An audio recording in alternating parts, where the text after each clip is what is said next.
Well, how are you doing, Danilo? You've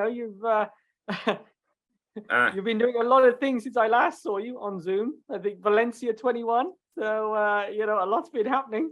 Yeah.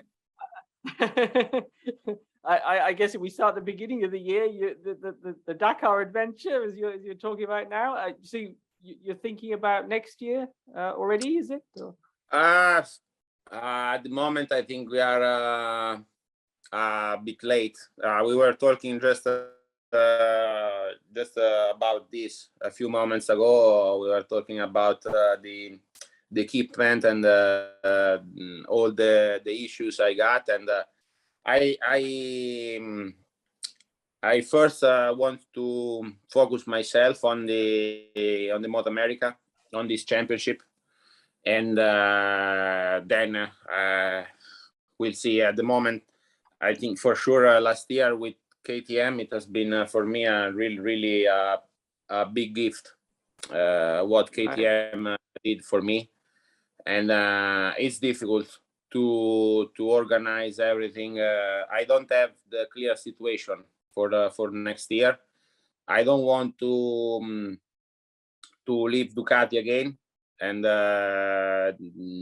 Ducati at the moment doesn't have a Dakar bike, so maybe it makes it difficult. Yeah, it's difficult, and yeah, especially I want to understand what's in my future, and especially for I need to understand it for myself, not for deals, contract, and so on, because as I told you many times, after Valencia last year, I was not even thinking about it, wear my leather suit again. And I at the end I changed idea, and we'll see. I need to understand what makes me happy. And doing the Dakar this year, did you understand more by doing that? Did you think, yeah, I understand. I've been through this tough time in MotoGP, and this has really reminded me of why I go racing? Yeah, for sure. It has been really something unbelievable, unexpected. I still don't have the words to describe it. What can I say? That the Dakar is so difficult that it is difficult to describe also. But especially because I was not was my first rally for me. So starting with the worst one, it has been a nightmare. Winning one stage was something that I was not even expected in my life. I just wanted to go there and see if I was able to finish a Dakar. I was not, for sure, not expecting in some stages to be with the fastest guys. So it's difficult. Then I remember so well the feeling that I had when the special stage was going to start, that I was around. There are you are in the middle of the desert with just the riders with you, and watching the other guys. They were so focused, so let's say in that kind of difficult approach you got when you are on the starting grid. And I was so lucky because I was there, and no one was expecting for me any result. So I was, let's say, not really under pressure. And for me was more easy. What can I say? That one thing is win one stage, and one other thing is try to win all the Dakar. It's something. It's like in MotoGP. It's like winning one race or win a championship. It's another thing. And I suffered I don't know how many injuries before, during, and after the Dakar. So at 32 years old,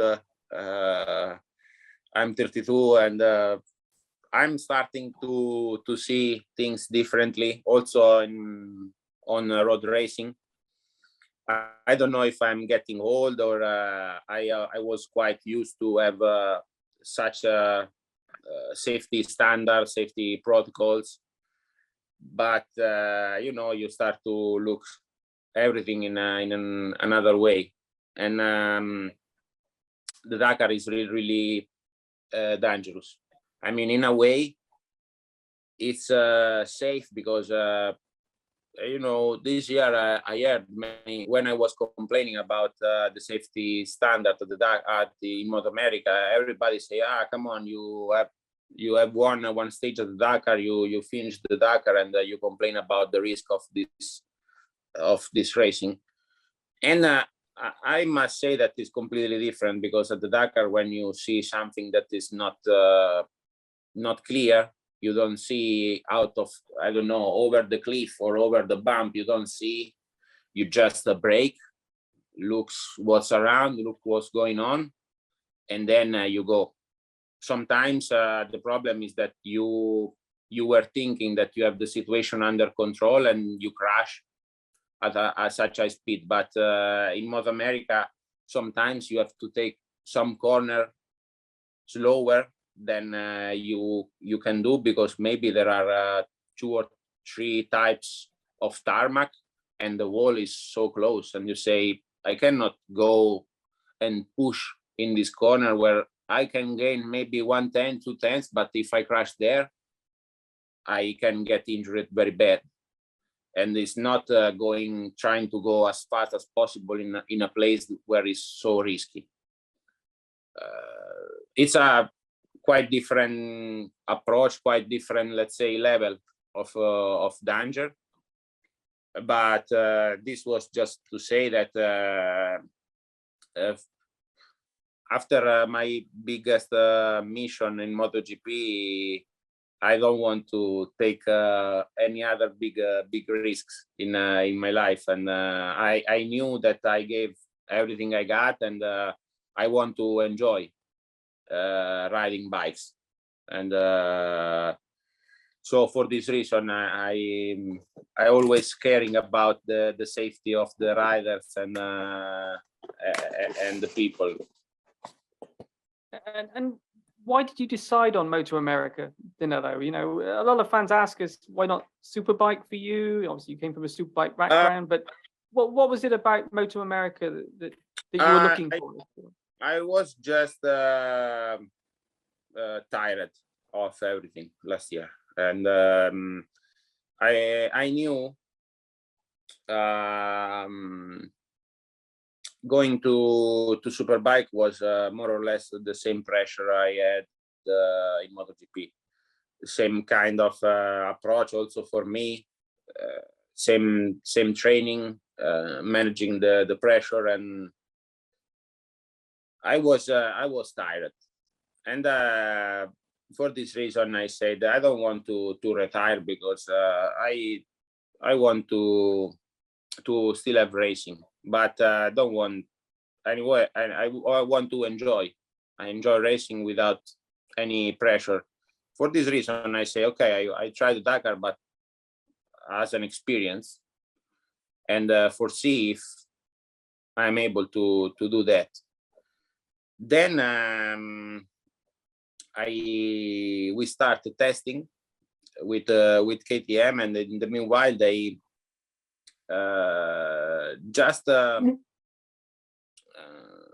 let's say they didn't see in me something good for the future. We had to talk after the Dakar about my future with KTM, but in the same time I was during testing, I was not really let's say treated in a good way with some people in the rally team.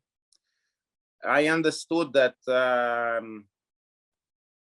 I was like a problem, because imagine you have a team of 7 factory rider, and in September your bosses decide to make another bike, so another mechanic, another bike, build another bike, build other spare parts, buy another van, try to look another mechanic, make for a rider that they don't know if at the first stones or the first dune I can get injured.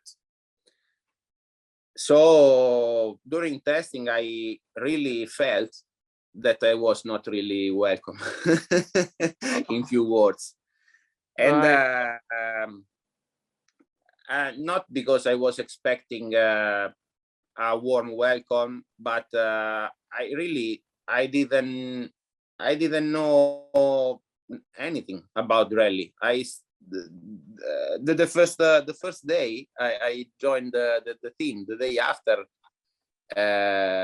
on WhatsApp group, they send the location with because we have to go for a photo shooting. Yes. And there was about I don't know, 120 kilometers from our hotel. Was in the middle of the desert out of Dubai. And they sent me this location, and I asked to them, I need to bring my things, or my equipment, my riding gear, or you bring it for myself. You bring it for myself. And they answered me, no, you have to take the bike and go there with the bike. So I understood that I needed to wear myself with the helmet inside the hotel, take the bike that was in the garage 5 a.m. in the morning, and put the phone on the road book like this, and the location, go in the highway with my race bike, and go there at 6:30 a.m. in the morning. And for Discord saying that I was completely zero. And also regarding the bike and the setup and how was the race was organized, I was really left alone. For this reason, I really had a big time with my teammates that really, from the first to the last, helped me a lot. All of them, they really was carrying me, and but also some other team members really welcomed me in a good way. But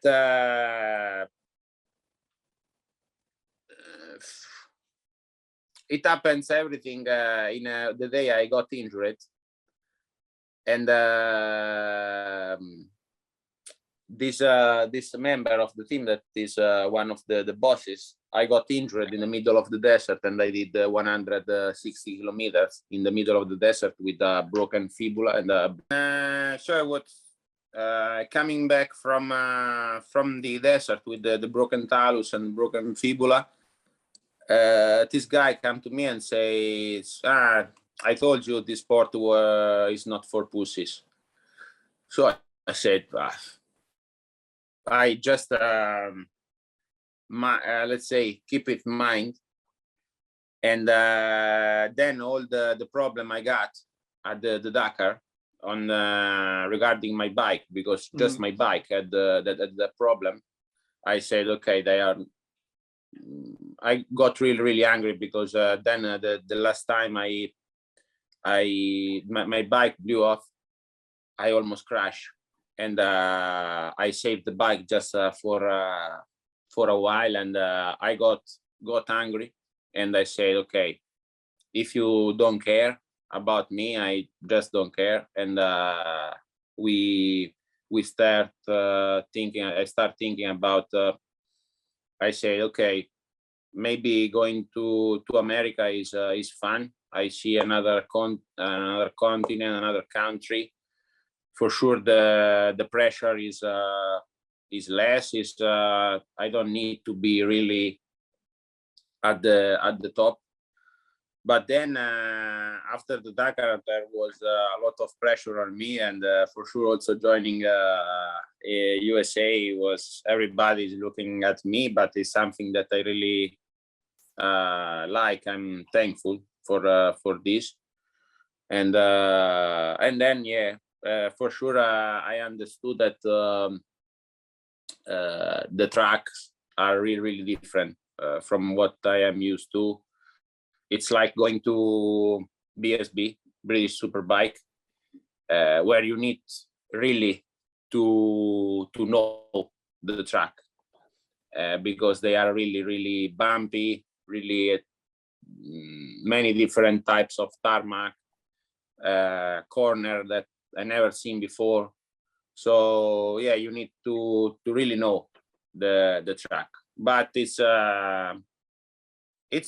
good because it's in the middle between fun and pressure. Performance is a good mix. Good mix. And what are the bikes like to ride, Danilo? Because we're hearing in MotoGP quite a lot now that it's difficult to overtake. You know, riders are saying that the ride height devices and the wings, the front pressure. I mean, you've ridden those bikes. You're now riding your Panigales. It's got some wings, hasn't it? But I mean, it hasn't got all of these other gadgets and things. Do you understand what they're saying in MotoGP about that overtaking problem, and how is it? What's the fun factor for you now, you know, in Moto America compared with racing the MotoGP bike? My bike is a super bike, and it's they are a bit different compared to the World Superbike machine, but they are pretty the same. Just they have some things about the fuel or the gearbox. I don't know exactly what, but they are that bike. And especially what change a lot are the tires. The Dunlop tires are much different. I never tried that tire before, and for sure they have many compounds, the many compounds and many type of tarmac on the ground that I still need to understand how to manage the rear tire. But this is for sure in MotoGP now is really difficult to make some overtakes because the bike are so fast on the straight and so precise with the aerodynamics, and especially the straights are every year are shorter and shorter and shorter because the bike just goes out of the corner in a faster way. They just are really fast, and especially it's difficult to make overtakes because the aerodynamics doesn't help you when you are on the slipstream. You don't feel disadvantage. You feel more the disadvantage on braking, that you need to be out of the line for try to overtake, because if you brake behind another rider, you just don't have the let's say the air to stop you.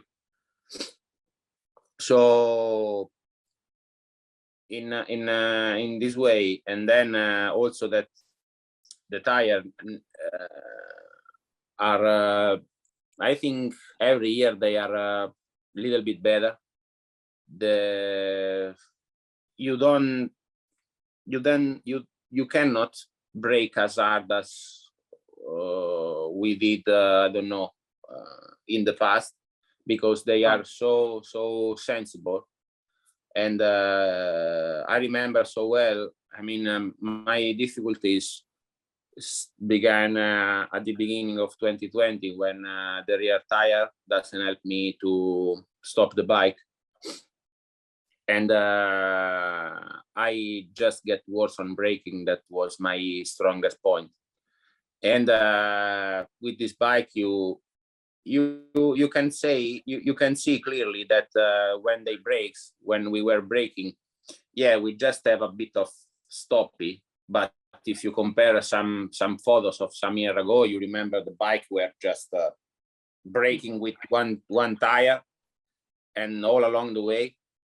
Now you don't see this anymore, because the stopping power is reduced for having more corner speed. So you cannot make this kind of difference on braking. For example, you can make differences in the corner speed and in acceleration. I started to struggle with this, and then especially, you remember, I was so strong in 2017, 18, 19, where the construction of the rear tire was so hard, and we always choose the softest compound and trying to manage the race. If you remember, Dovi was really good at it, managing the tire for be fast the last 10 laps. And if you remember, during the time, for example, Pedrosa was really in trouble, because that such a strong carcass, such a strong construction didn't help him with this weight, and maybe was helping me in the same way, because I remember so many times in FP3 I was the fastest, because it was cool in the morning and I was able to push on the tire. This since 2020 was not possible anymore, and if you see also Dani now is if you see the race of last year, he was faster than all the KTM. And this is another point, that if you have 2/10 advantage in the straight, you have, in a race of 20 laps, you have 4-second advantage all along the way. And you can have this 2/10 advantage, I don't know, if you are 10 kilos lighter. From me and other riders, there were also, I don't know, 25 kilos differences. And you put 3-4 tenths, because we see that difference from the other KTM in the last year. But was not an issue was my issues, because I was bigger and the bike are smaller. And now if you are short and light, you have an advantage. No way. These all small things makes the races much really more important, the qualifying, starting in a good position. And it's just a matter to have the best tire for the last laps, for the last 10 laps. But for having this, you don't have to stress the tire by making overtakes, or try to brake harder, or try to push more on the rear tire. It's every year is much more difficult. Would you ever like to ride a MotoGP bike again, Danilo? Do you miss riding the bike? Obviously, I know the pressure side, maybe not, but I mean, riding the bike. Yeah, for sure. In Moto America, I'm having fun, because you can make this extra effort by braking as hell, or try to go into a corner with the bike moving and shaking and doing the pole position. I mean, you can still use your strength or your instinct. In MotoGP, you need to use a lot of method, and sometimes it's not natural. But for sure, yeah, I miss a lot riding the fastest bikes in the world. I don't miss at all the races and waking up Saturday morning, know that you need to be in the top 10, or try to get crazy for get that 2/10 on the pace, or fighting with I miss a lot riding that bikes, and but I don't miss at all the all the things in MotoGP. At if you are 99%, it's not enough. And if you don't have that, I don't know, you have that extra 2 or 3 tenths in your wrist, you are not in the top 10, you are out of the points. And being in the top 10 and out of the points is a matter of 2 or 3 tenths. Tiny. But in your inner side is such a big difference. Fighting for the top 10, for the top 5, staying around there is something that I always liked in the past. But when in 2020 and 21 I was struggling to get the points, to not having fun, then everything became more difficult. And especially when you understand that you try your best at home, at the track, into the garage, and the results are not coming, is something that it destroys your brain. And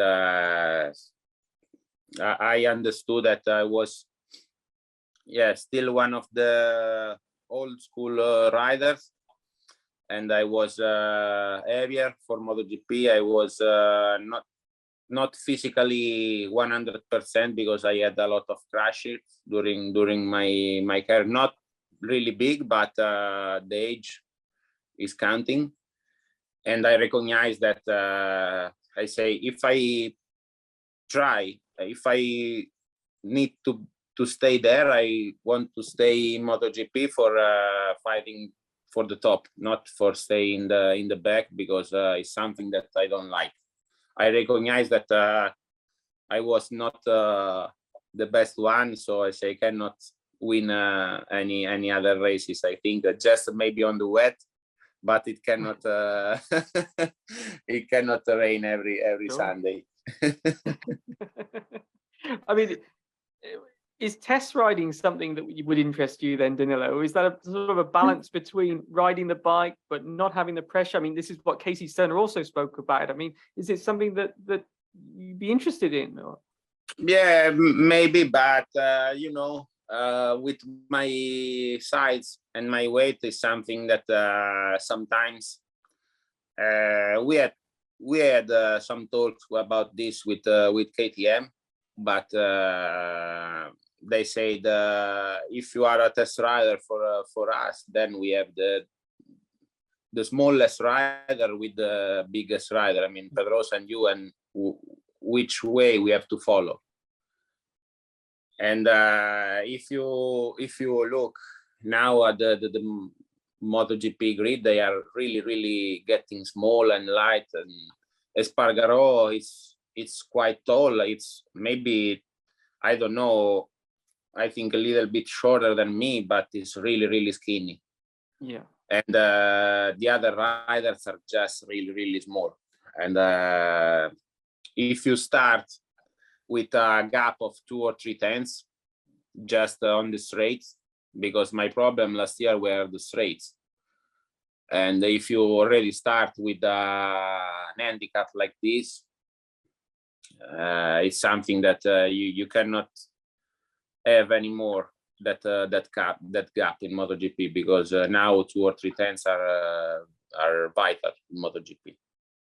Do you think that's something that MotoGP needs to change with the rules? I know it's been spoken about a lot, but do you know that because I remember thinking when I saw you win that Dakar stage, this is a guy who was struggling on the straights in MotoGP, and yet he goes to and he shows he can ride. There must be something in the rules that is not really working in MotoGP when you can't be competitive, if you see what I mean, because of your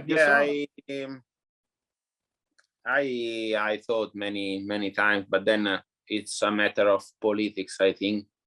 And the Dakar for me was a big relief, because it shows, especially to myself, that I always believe that I'm one of the let's say strongest rider in the world. You need to to think this.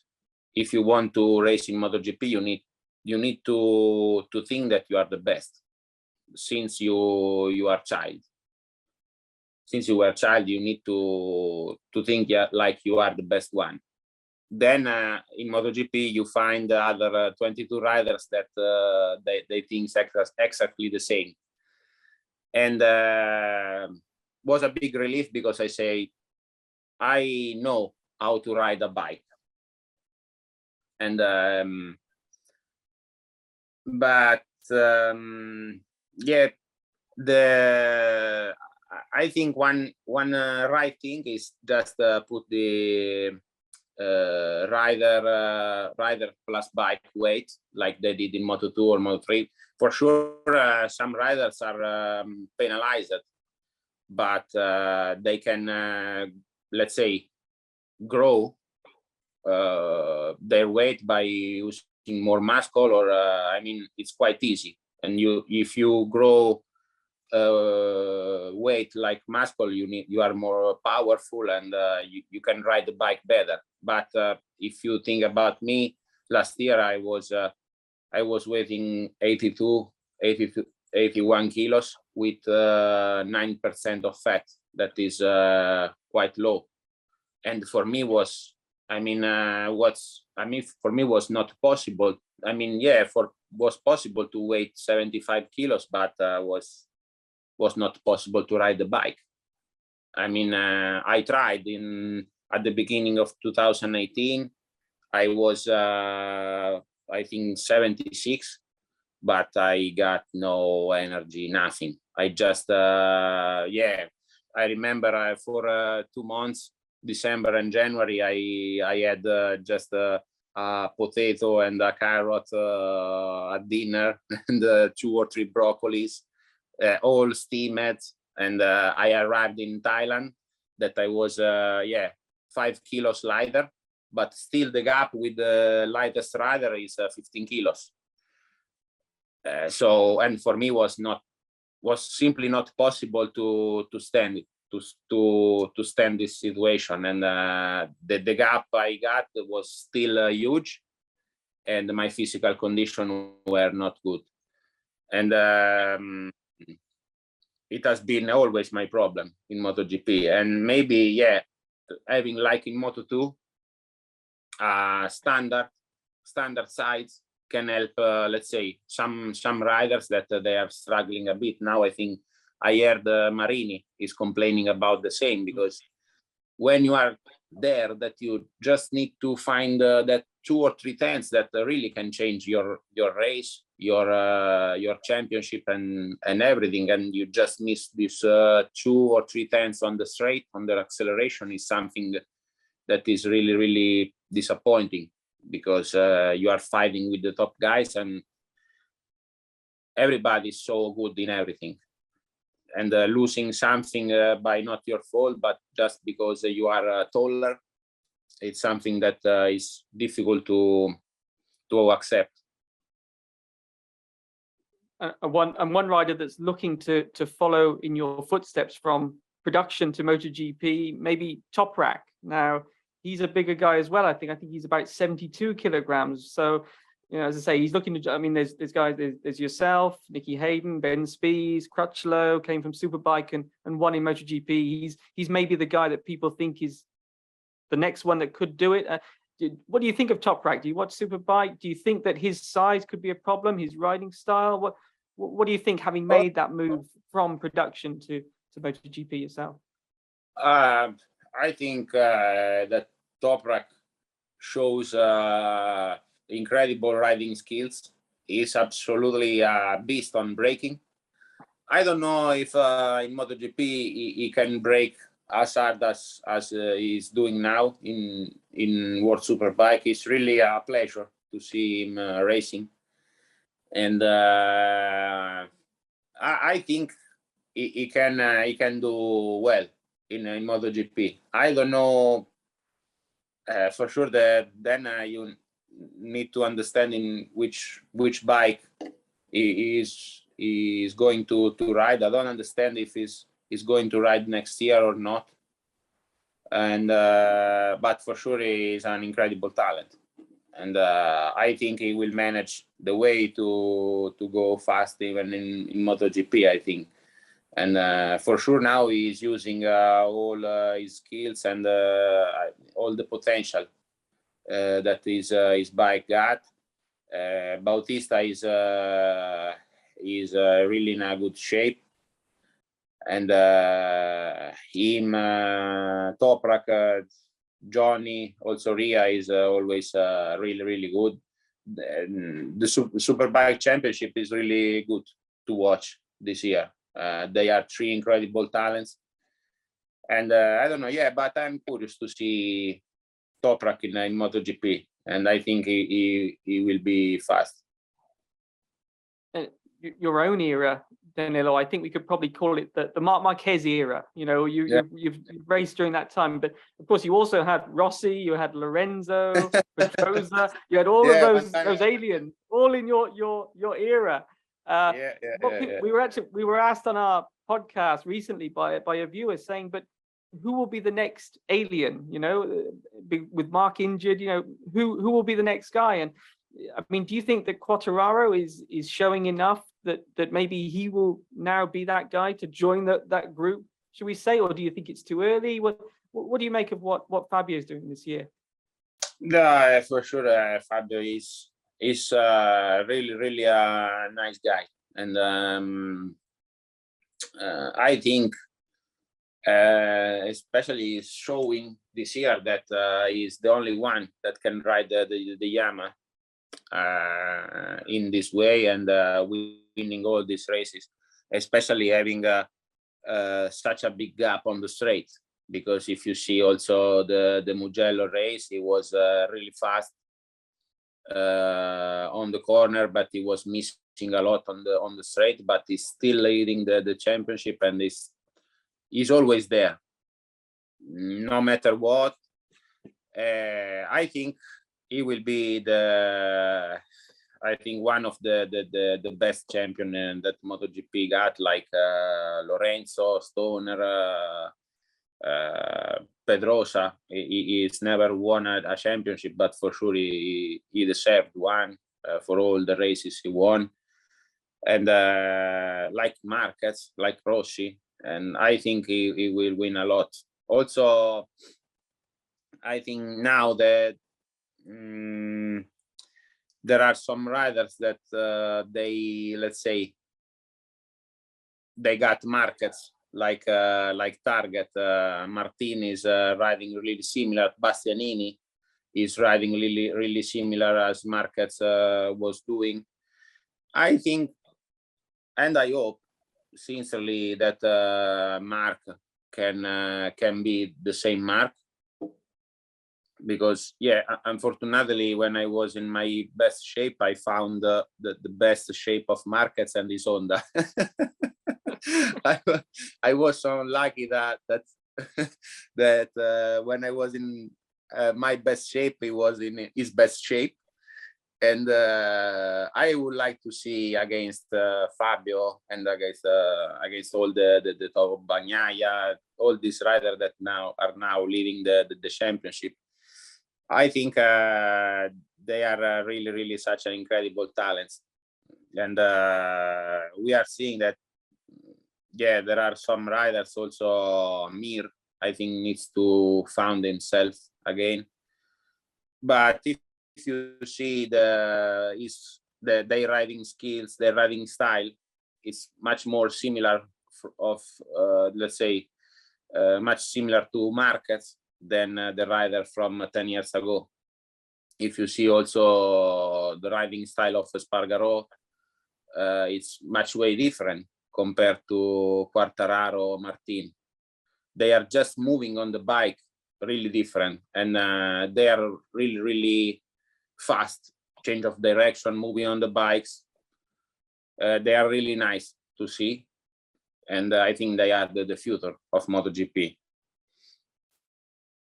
And a good friend of yours, Jack Miller, he's going to be following in your footsteps with a Ducati to KTM official now. I mean, How do you think Jack will get on? His Jack style, of course, you know, it was from the Ducati days, teammate. You know, the KTM. Okay, not this year, but how do you think that'll work out?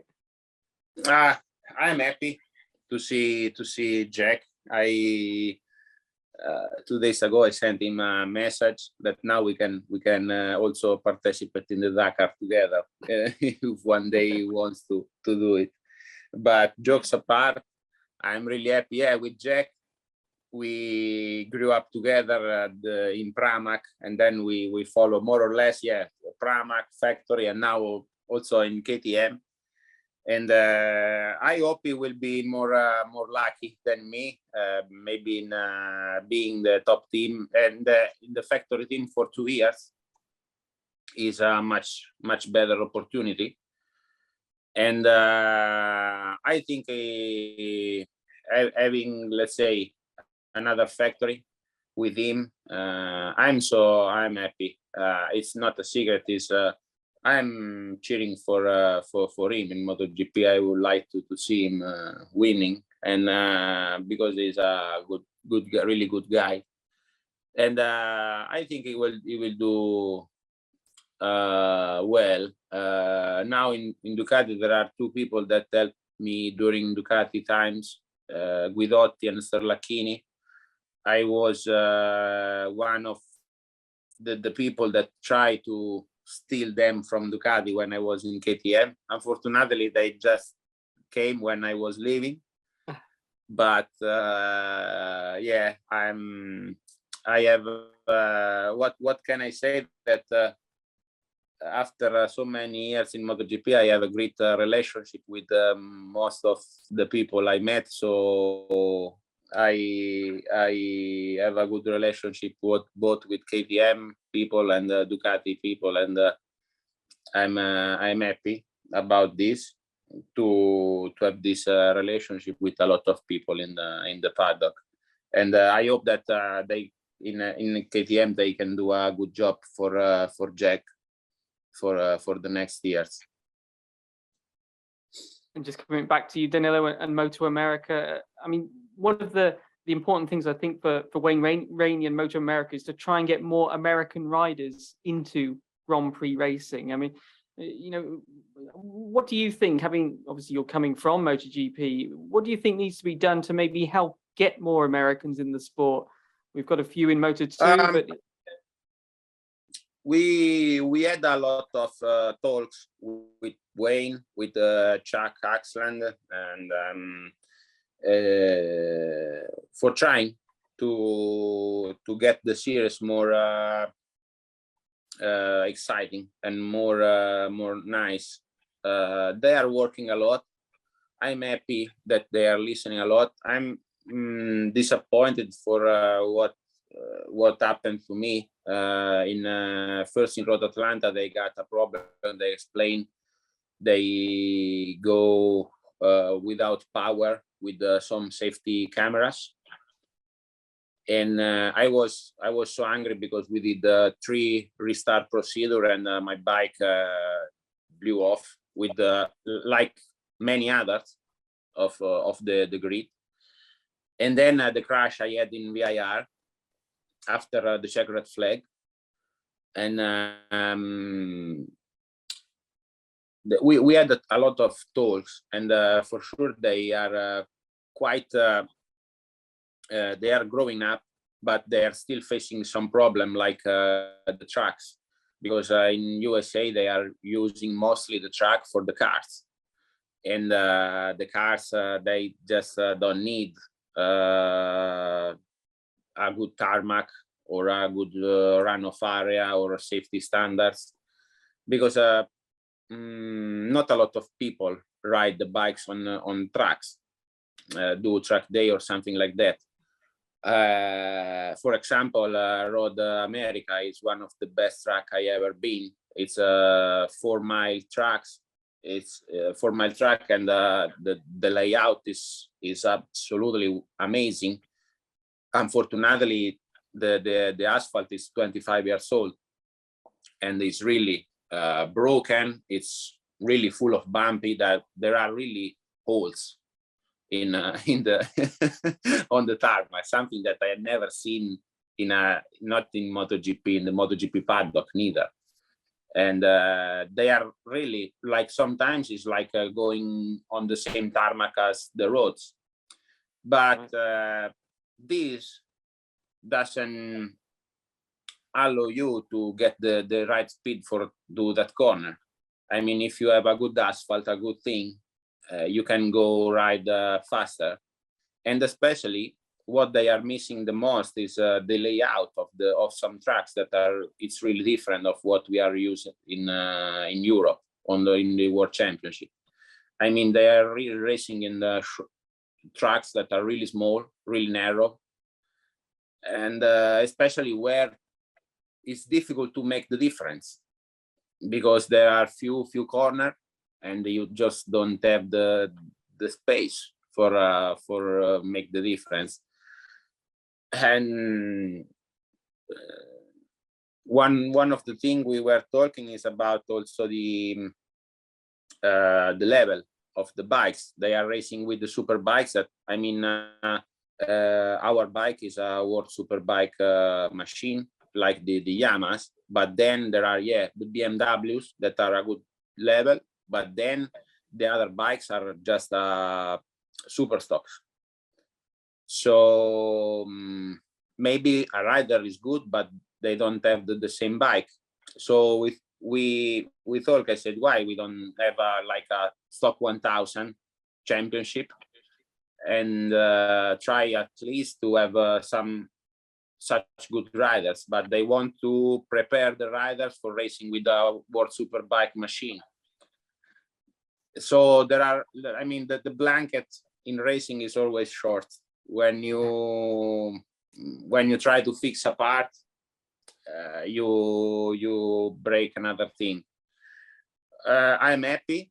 Last race they bring me to the race direction. They show me the safety cameras, how the race direction is working.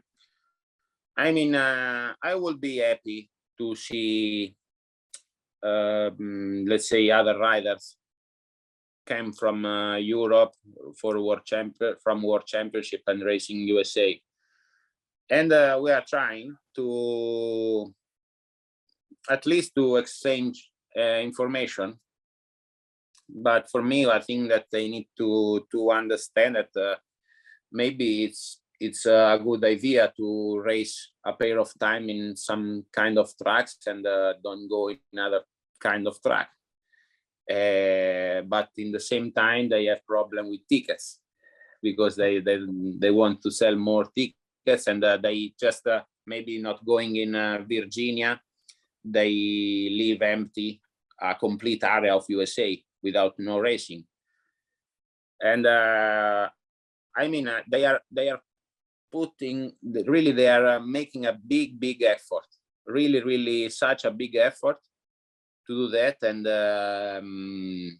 I will be happy to see more riders going in Moto America and then back, especially from Moto America to World Championship. But if you see, we need also to tell the truth that now all the riders came from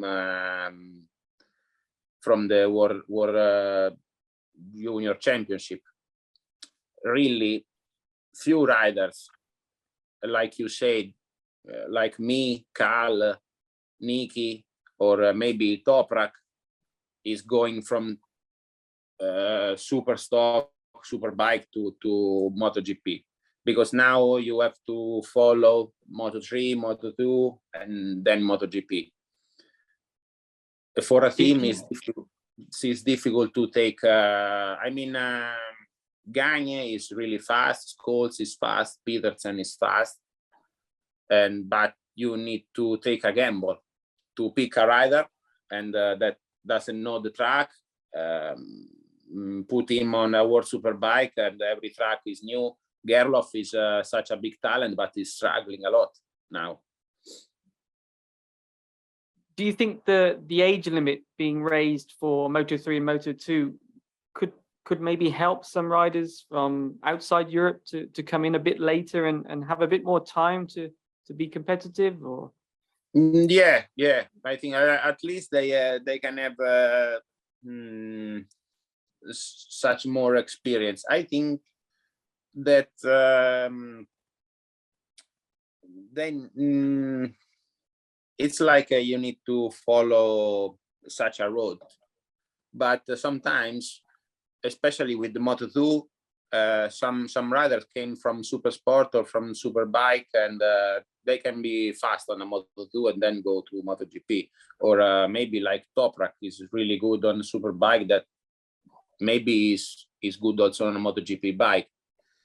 The age limit, can be useful for make experience. Maybe instead of trying with a Moto3, trying with a Super Sport and try to go directly to Moto2 instead of going to Moto3.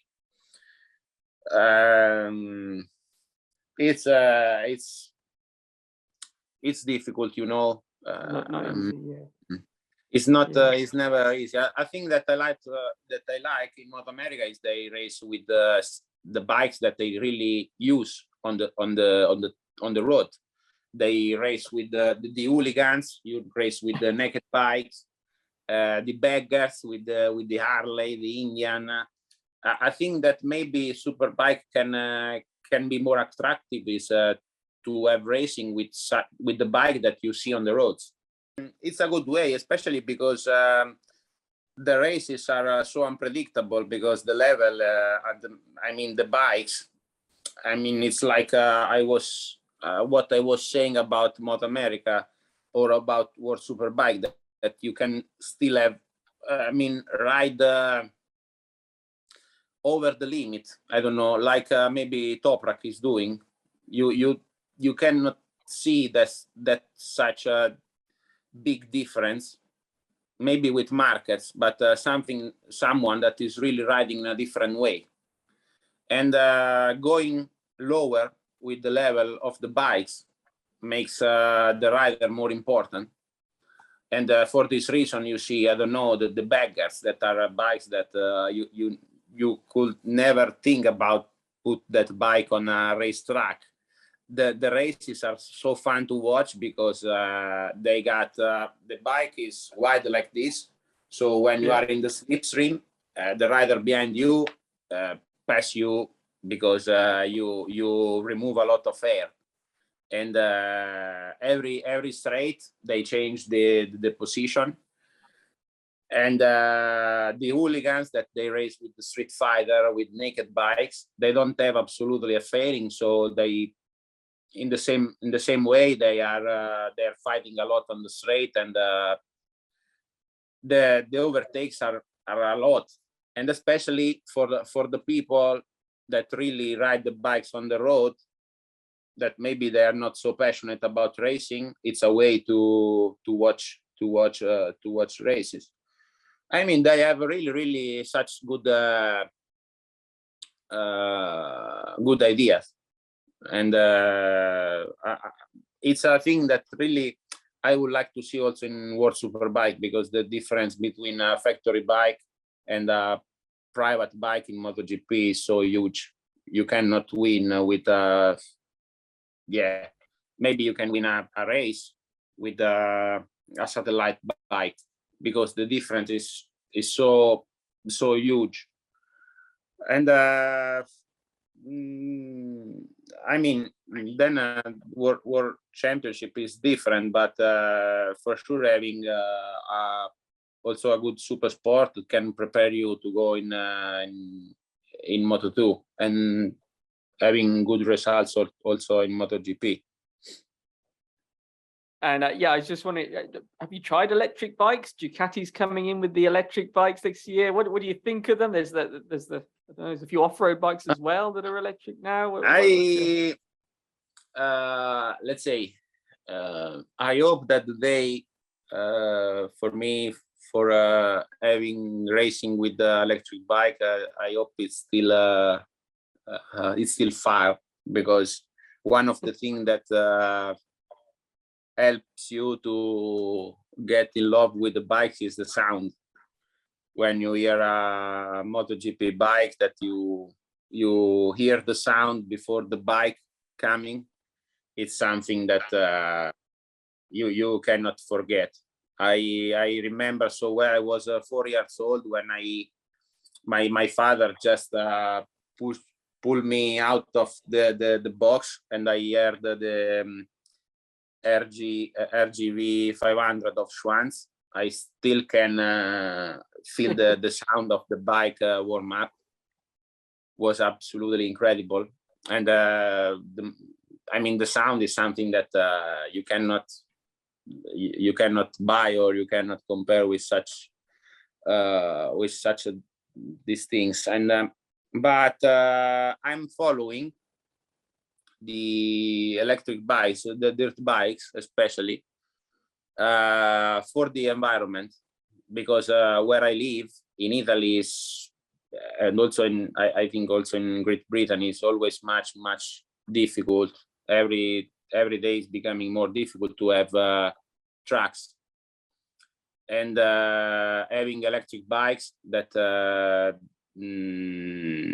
having no sound, having no emissions, can help to ride the bikes also in near the city or near the houses. For this reason, I'm following a bit, because I would like to, let's say, to build such a track or something for the child, for let's at least having a try. No, it's like the format is like the one with the fishing pole, where you rent the fishing, you rent everything, and you can spend an afternoon having fun. I would like to do the same with the small bike, for the child, giving an opportunity to ride to a child. And but in my area, I live in the middle of Italy, and every hill got a church, and it's full of people. And for me, the problem is not how to build it, but where, because the noise, it's something that people don't like, and it's 10 years that I'm facing this problem. And we had a lot of try, but at the end, the people is not really friendly with the noise, and with the smoke and everything. But for this reason, I think we are at the beginning with the electric bikes. But also, for what I understood, also at the Dakar, I think in a few years, all the vehicles will be with low emissions. So at the moment, I don't like it, because they are slow and heavy. But for example, there are some dirt bikes that are on the level of the normal engine, and sincerely, I would like to try them. I think was the Stark is one of them, or Yes. it's they already, I think they released the bike few days ago. Danilo, thank you very much. I don't want to take up any more of your time. It's been a long chat, but it's very interesting. Thank you. No problem. And best of luck for the rest of the year. Yeah, there's a lot of people supporting you from Europe, as I'm sure you know, following you. And thanks. yeah, we'll wait to see where you go after that, whether you do some other crazy adventure at the end of this year. I don't know. I will be one day at the tourist trophy. This for sure. Ah. I will not try. Maybe, yeah. I would like to try and win the 200 miles of Daytona, like really the old style riders, or 24-hour or Le Mans. Maybe in the future I will try some of these races. Okay. We'll see. Excellent. Well, good luck, Danilo, and yeah. Thank you. We'll catch you later. Take care. Bye bye. Thank you, Peter. Bye.